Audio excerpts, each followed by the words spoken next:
Welcome to Old Guy Gaming Network and another episode of Interesting Places to Visit in Microsoft Flight Simulator. Today we're going to look at several prehistoric monument sites in England, starting with the famous Stonehenge. Stonehenge is a prehistoric monument on the Salisbury Plain in Wiltshire, England, 2 miles or 3 kilometers west of Amesbury. It consists of an outer ring of vertical standing stones, each around 13 feet or 4 meters high, 7 feet or 2.1 meters wide, and weighing about 25 tons, topped by connecting horizontal stones. Inside is a ring of smaller stones, and inside those are freestanding trilithons, and that's these things. That's 2 stones with the lintel stone on top of it. The whole monument, which is now, in ruins, is oriented toward the sunrise on the summer solstice. The stones were set within earthworks in the middle of the most dense complex of Neolithic and Bronze Age monuments in England, including several hundred tumuli. Those are burial mounds. Forgive me, I know I'm probably butchering the pronunciation of that quite a bit. Now, archaeologists believe that Stonehenge was constructed somewhere between 3000 BC to 2000 BC. The surrounding circular bank and ditch, which constitutes the earliest phases of the monument, have been dated back to around 3100 BC. Radiocarbon dating suggests that the first stones were raised between 2400 and 2200 BC, and they may have been at the site as early as 3000 BC. One of the most famous landmarks in the United Kingdom, Stonehenge is regarded as a British icon, cultural icon. It's been a legally protected scheduled ancient monument since 1882, when legislation to protect this historic monument was first successfully introduced in Britain. The site and its surroundings were added to UNESCO's list of World Heritage Sites in 1986. Stonehenge is owned by the Crown and managed by English Heritage. The surrounding land is owned by the National Trust. Now, Stonehenge could have been a burial ground from its earliest beginnings. Deposits containing human bone date back from as early as 3000 BC, when the ditch and bank were first dug, and that continued for at least another 500 years.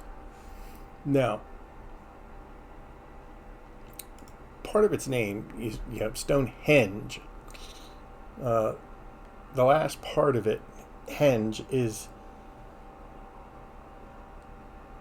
it refers to a particular type of earthwork of the Neolithic period, typically consisting of a roughly circular or oval-shaped bank with an internal ditch surrounding a central flat area of more than 20 meters, 66 feet in diameter. There's typically little, if any, evidence of occupation in a henge, although they may contain ritual structures such as stone circles, timber circles, and coves.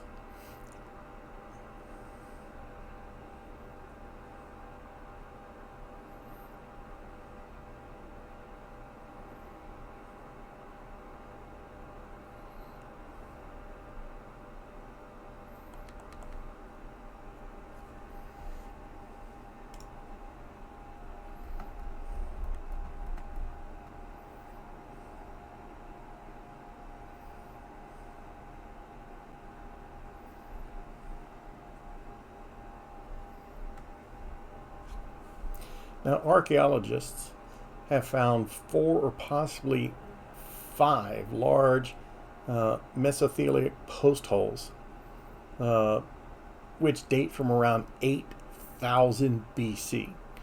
So this particular site, even though Stonehenge was built between 3000 and 2000 BC, there's archaeological evidence to show that it had been in use for literally thousands and thousands of years before Stonehenge itself was built.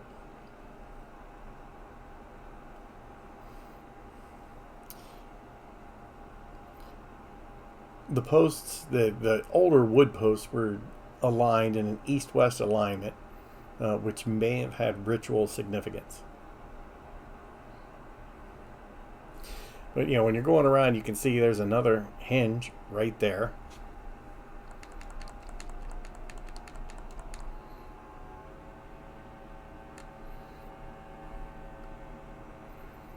Gain some altitude.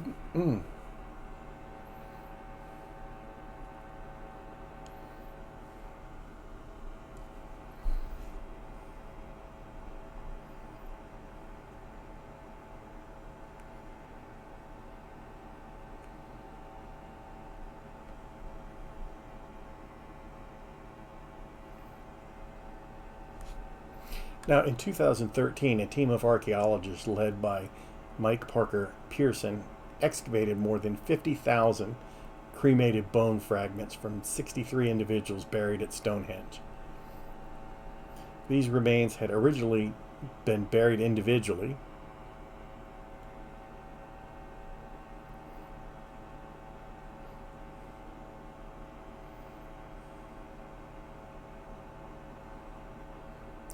Analysis of the cremated remains showed that they were almost equally men and women, and included some children.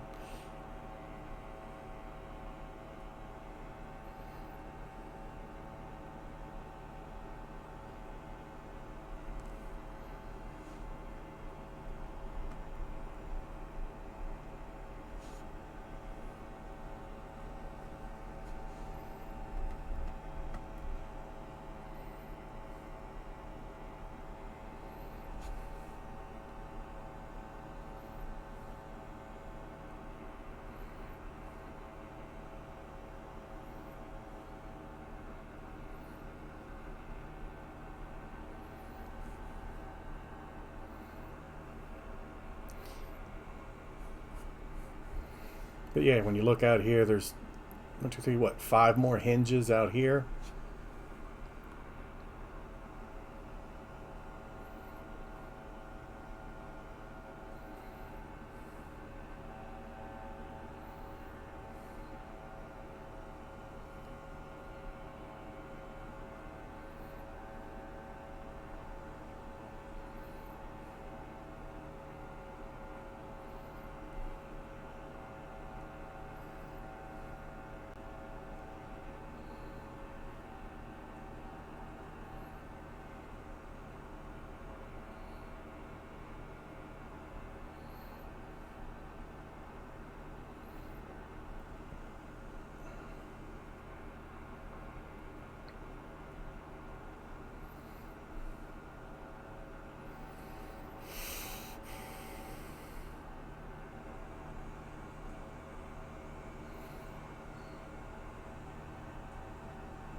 Now, Stonehenge itself was constructed in three different stages. So the first stage, 3100 BC, the first monument, consisted of a circular bank and a ditch enclosure made of late Cretaceous period Seaford's chalk, measuring about 360 feet or 110 meters in diameter, with a large entrance to the northeast and a smaller one to the south.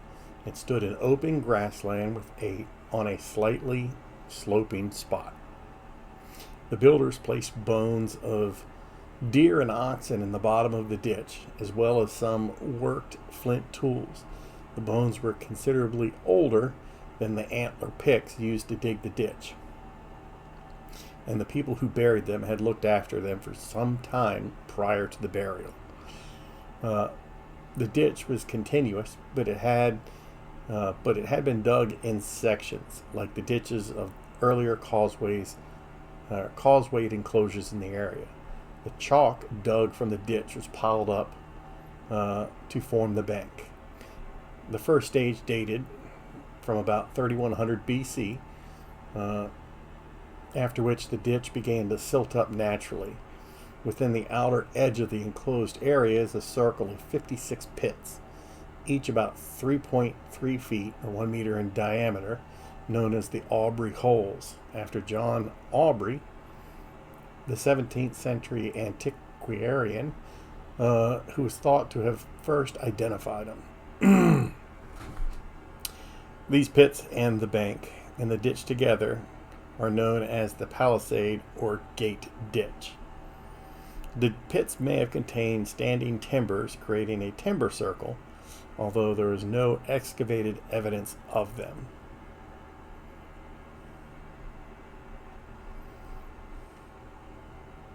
Now, the evidence of the second phase is no longer visible. The number of post holes dating to the early 3rd millennium BC suggests that some form of timber structure was built within the enclosure during this period. Further standing timber was replaced at the northeast entrance, and a parallel alignment of posts ran inward from the southern entrance. These post holes are smaller than the Aubrey holes, being only around 16 inches in diameter, and are much less regularly spaced. The bank was purposely reduced in height, and the ditch continued to silt up. At least 25 of the Aubrey holes are known to have contained later intrusive cremation burials dating to the 2 centuries before the monument's inception. It seems that whatever the hole's initial function, it changed to become a funerary one during Phase 2. 30 further cremations were placed in the enclosure's ditch and at other points within the monument, mostly in the eastern half. Stonehenge therefore interpreted it as functioning as an enclosed cremation cemetery at this time. The earliest known cremation cemetery in the British Isles. Fragments of unburnt human bone have also been found in the ditch fill. Dating evidence is provided by the late Neolithic grooved ware pottery that has been found in connection with the feature from the place.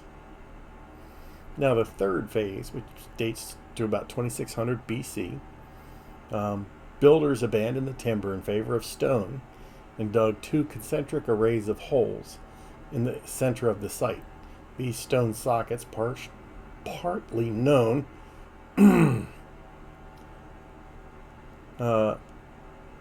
these stone sockets are only partly known. However, they could be the remains of a double ring. Again, there's little firm dating evidence for this phase. The holes held up to 80 standing stones, only 43 of which can be traced today.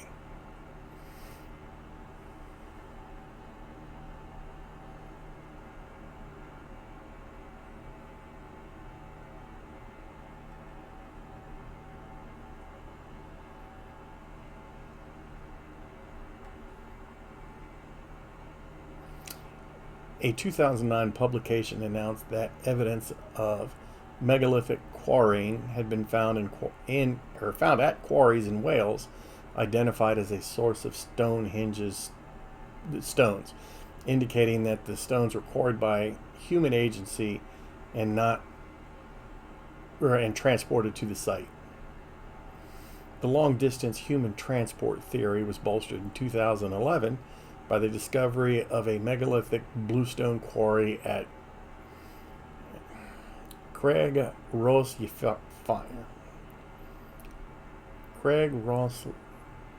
I can't pronounce it. They found a quarry in Pembrokeshire, which is most likely place for some of the stones to have been obtained.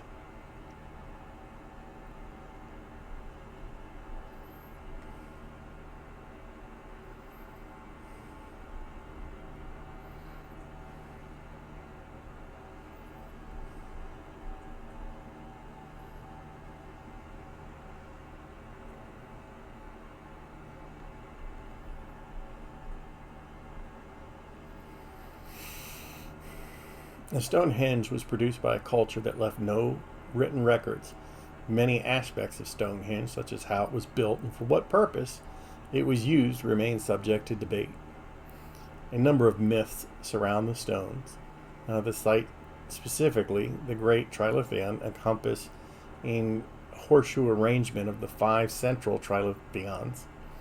The heel stone and the embanked avenue are aligned to the sunset of the winter solstice and the opposing sunrise of the summer solstice. A natural landform at the monument location follows this line and may have inspired its construction. The excavated remains of culled animal bones suggest that people may have gathered at the site for the winter rather than the summer. Further astronomical associations and precise astronomical significance of the site for people are a matter of speculation and debate. I actually saw something, it was on the History Channel or Discovery Channel or something, where they had an interesting theory where they built a replica of Stonehenge, and the guy sitting in the center of the Stonehenge would beat on the drum at a measured pace, and the sound waves would reverberate perfectly through there, and it would sort of put people in a trance. And so, hey, maybe Stonehenge was a place that these people would go, and the priests would bang on drums, and the people would commune with their gods. Maybe they would get visions and things of, what needed to be done. Who knows?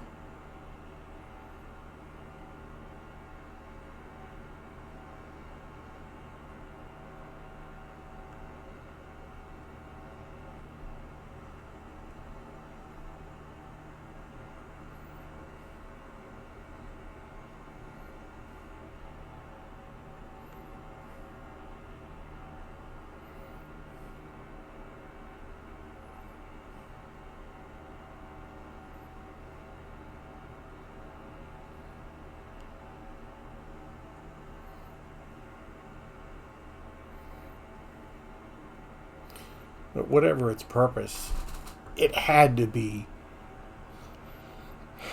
tremendously important to the people, because you're not going to spend hundreds of years building a structure, and or even thousands of years of being in that area, if that area wasn't considered sacred and some very important functions.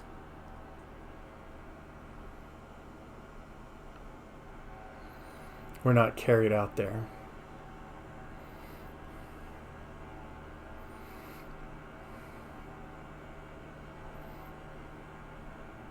Now, I thought it was a good idea to use this little ultralight because flying so slow makes it easy to circle around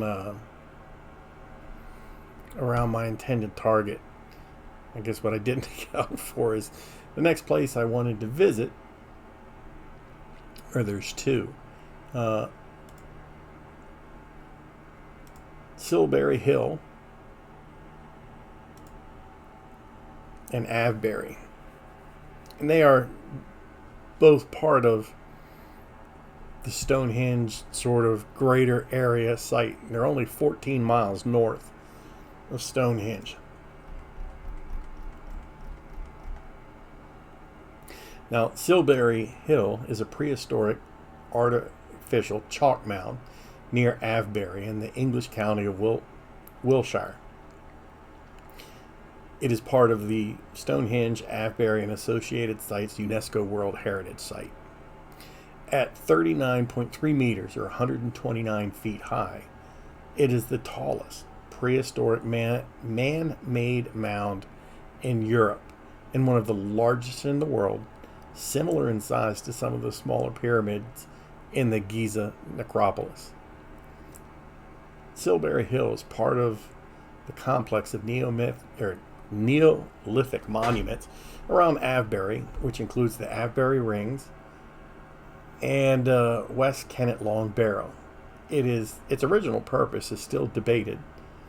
Several other important Neolithic monuments in Wiltshire are in the care of the English Heritage, including the large henges at Marden and Stonehenge. It may be culturally or functionally related to Avebury and Silbury.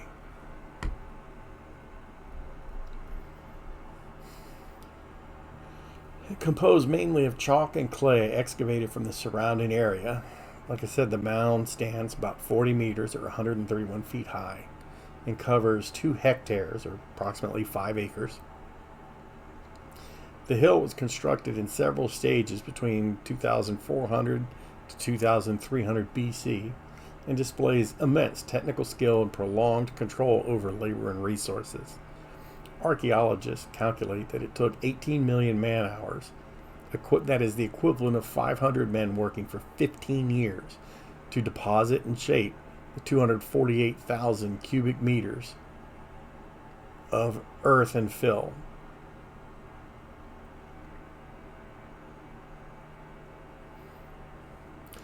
Ewan Mackey is a British archaeologist and anthropologist. He asserted that no simple late Neolithic tribal structure, as usually imagined, could have sustained this in similar projects, and envisioned an authoritarian theocratic power elite with broad-ranging control across southern Britain. The base of the hill is circular and is about 167 meters or 548 feet in diameter. Its summit is flat-topped and 30 meters in diameter. A smaller mound was constructed first,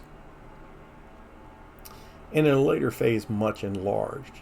The initial structure at the base of the hill were perfectly circular. Surveying reveals that the center of the flat top and the center of the cone that describes the hill lie within a meter of one another.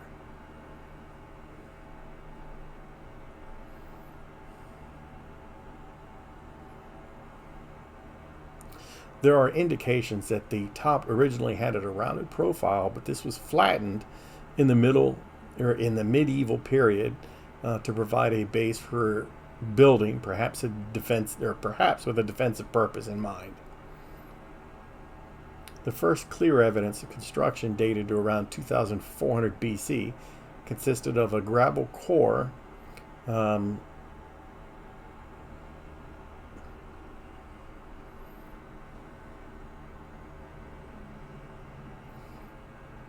with a revetting curb of stakes and sarsen boulders.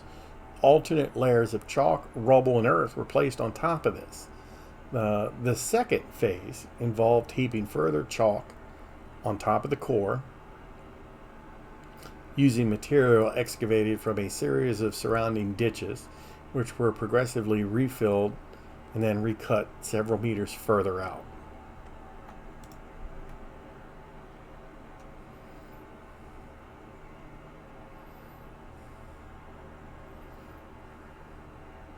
The steps surrounding the summit dates from this phase of construction, either as a precaution against slippage or as the remnants of a spiral path ascending from the base, used during construction to raise materials and later as a procession route.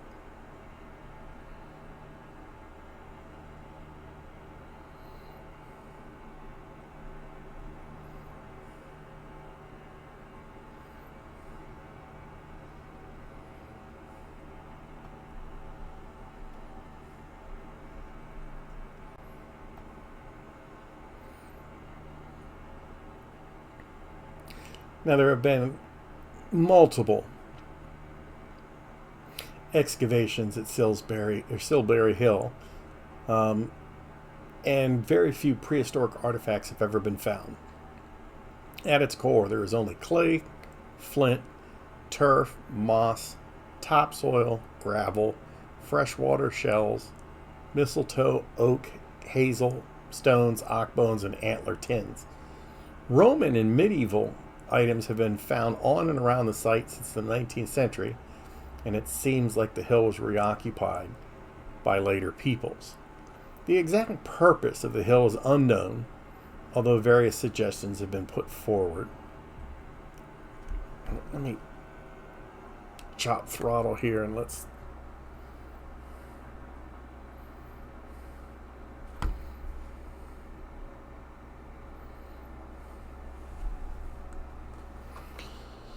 Now, according to legend, Silbury is the last resting place of a king Sil, represented in a life-size gold statue and sitting on a golden horse.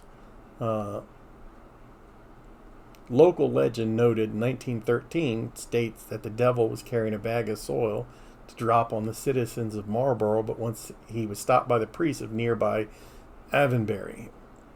In 1861, it was reported that hundreds of people from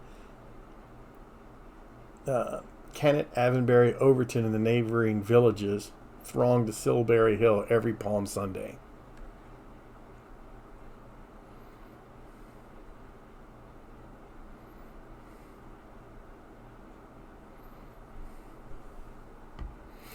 All right, now,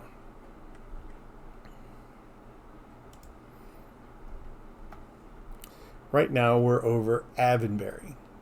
Avebury is a Neolithic henge monument containing 3 stone circles. Okay, and you can see them right here. Like I said, it contains 3 stone circles around the village of Avebury in Wiltshire in southwest England. It is one of the best known prehistoric sites in Britain. It contains the largest megalithic stone circle in the world.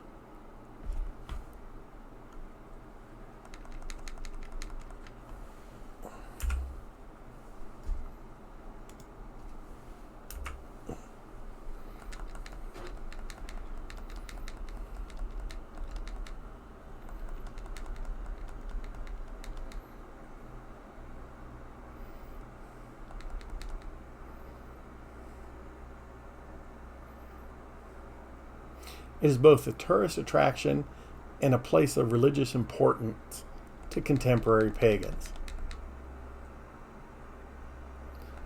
Constructed over several hundred years in the 3rd millennium BC during the Neolithic or New Stone Age, the monument comprises of a large henge, remember that's a bank and a ditch, with a large outer stone circle, and 2 separate smaller stone circles situated inside the center of the monument. Its original purpose is unknown, although archaeologists believed it was most likely used for some form of ritual or ceremony. So it just makes me laugh. It's like, that's sort of like the fallback for archaeologists. Like, they find this site. Hey, what do you think it was used for? And they have no idea, and they're just, it's probably some sort of ritual or ceremony. The Avebury Monument is part of a larger prehistoric landscape containing several older monuments nearby, including the West Kennet Long Barrow, Windmill Hill, and Silbury Hill. By the Iron Age, the site had been effectively abandoned with some evidence of human activity on the site during the Roman period. During the Middle Ages, or during the early Middle Ages, a village began to be built around the monument, eventually extending into it. In the late medieval and early modern periods, local people destroyed many of the standing stones around the henge, both for religious and practical reasons. Sad. The antiquarians John Arbery and William Stukely, however, took an interest in Avebury during the 17th century and recorded much of the site before its destruction. Archaeological investigation followed in the 20th century, led primarily by Alexander Keller, who oversaw a project which reconstructed much of the monument. Avebury is owned and managed by the National Trust and has been designated a Scheduled Ancient Monument, as well as a World Heritage Site, in the latter capacity being seen as part of the wider prehistoric landscape of Wiltshire known as Stonehenge, Avebury, and associated sites.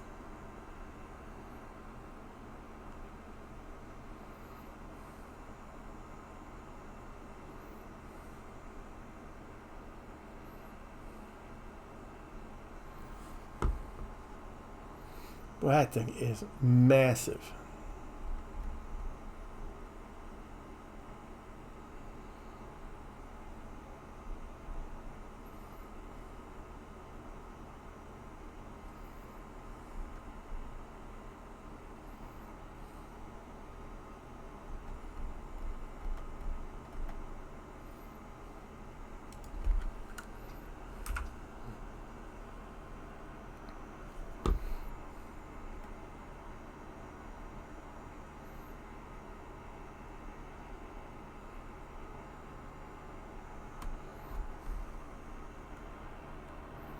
Yeah.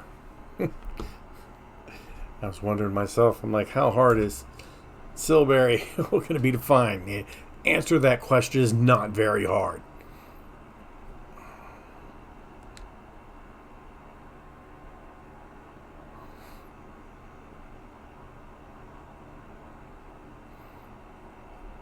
I find it strange that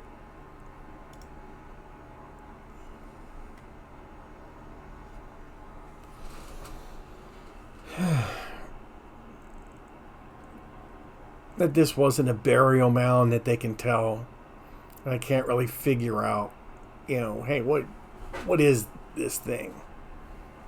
I mean, the amount of effort that went into constructing it was immense. It probably took years to build. Why? What's the purpose?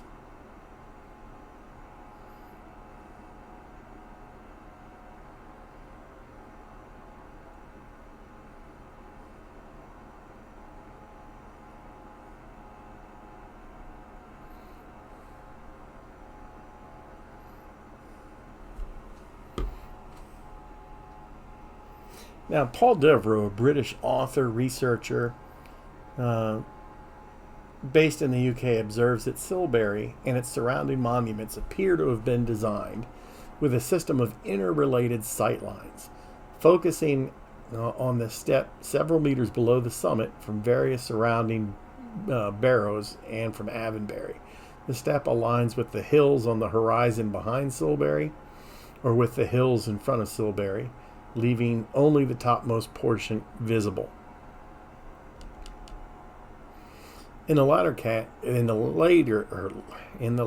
case, Devereux hypothesizes that ripe cereal crops grown in the intervening hill would perfectly cover the upper portion of Silbury, with the top of the corn and the tops of Silbury coinciding.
Well, that's going to conclude this episode of interesting places to visit in Microsoft Flight Simulator.